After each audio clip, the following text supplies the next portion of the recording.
One Sabbath Jesus was going through the grain fields, and his disciples began to pick some heads of grain, rub them in their hands, and eat the kernels.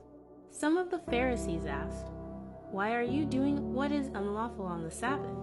Jesus answered them, "Have you never read what David did when he and his companions were hungry? He entered the house of God, and taking the consecrated bread, he ate what is lawful only for a priest to eat, and he also gave some to his companions. Then Jesus said to them, 'The Son of Man is Lord of the Sabbath.'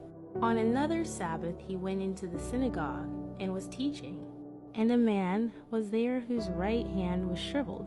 The Pharisees and the teachers of the law were looking for a reason to accuse Jesus, so they watched him closely to see if he would heal on the Sabbath. But Jesus knew what they were thinking and said to the man with the shriveled hand, 'Get up and stand in front of everyone.' So he got up and stood there. Then Jesus said to them, 'I ask you, which is lawful on the Sabbath, to do good or to do evil, to save life or to destroy it?' He looked around at them all, and then said to the man, 'Stretch out your hand.' He did so, and his hand was completely restored. But the Pharisees and the teachers of the law were furious and began to discuss with one another what they might do to Jesus. One of those days Jesus went out to a mountainside to pray and spent the night praying to God.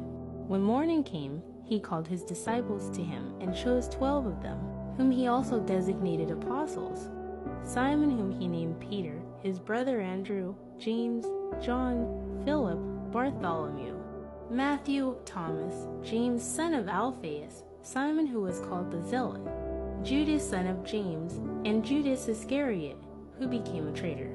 He went down with them and stood on a level place.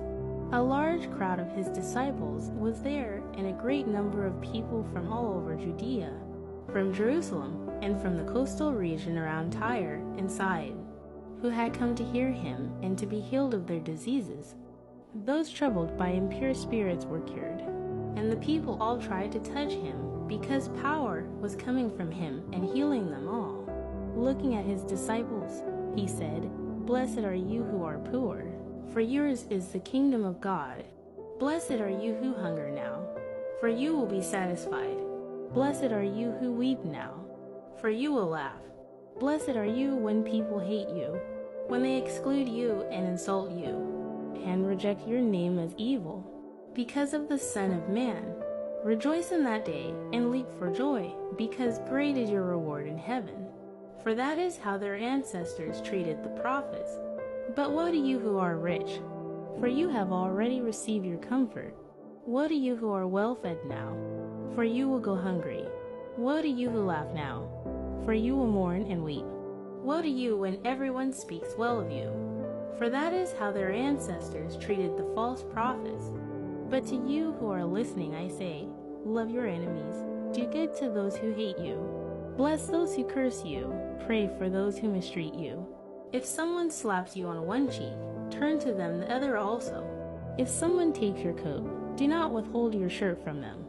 Give to everyone who asks you, and if anyone takes what belongs to you, do not demand it back. Do to others as you would have them do to you. If you love those who love you, what credit is that to you? Even sinners love those who love them. And if you do good to those who are good to you, what credit is that to you? Even sinners do that. And if you lend to those from whom you expect repayment, what credit is that to you?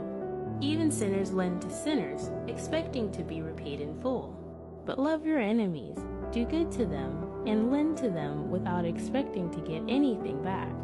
Then your reward will be great, and you will be children of the Most High, because He is kind to the ungrateful and wicked. Be merciful, just as your Father is merciful. Do not judge, and you will not be judged. Do not condemn, and you will not be condemned. Forgive, and you will be forgiven. Give, and it will be given to you. A good measure, pressed down, shaken together, and running over, will be poured into your lap. For with the measure you use, it will be measured to you. He also told them this parable: Can the blind lead the blind? Will they not both fall into a pit? The student is not above the teacher, but everyone who is fully trained will be like their teacher. Why do you look at the speck of sawdust in your brother's eye and pay no attention to the plank in your own eye? How can you say to your brother, "Brother, let me take the speck out of your eye," when you yourself fail to see the plank in your own eye? You hypocrite! First take the plank out of your eye, and then you will see clearly to remove the speck from your brother's eye.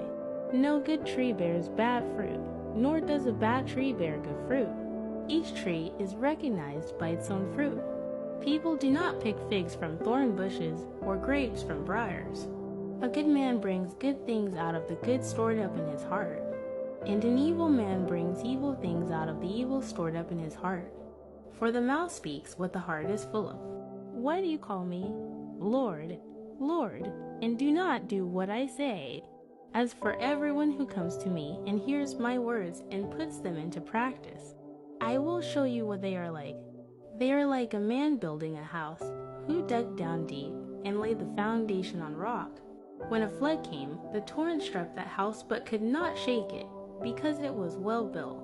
But the one who hears my words and does not put them into practice is like a man who built a house on the ground without a foundation. The moment the torrent struck that house, it collapsed and its destruction was complete.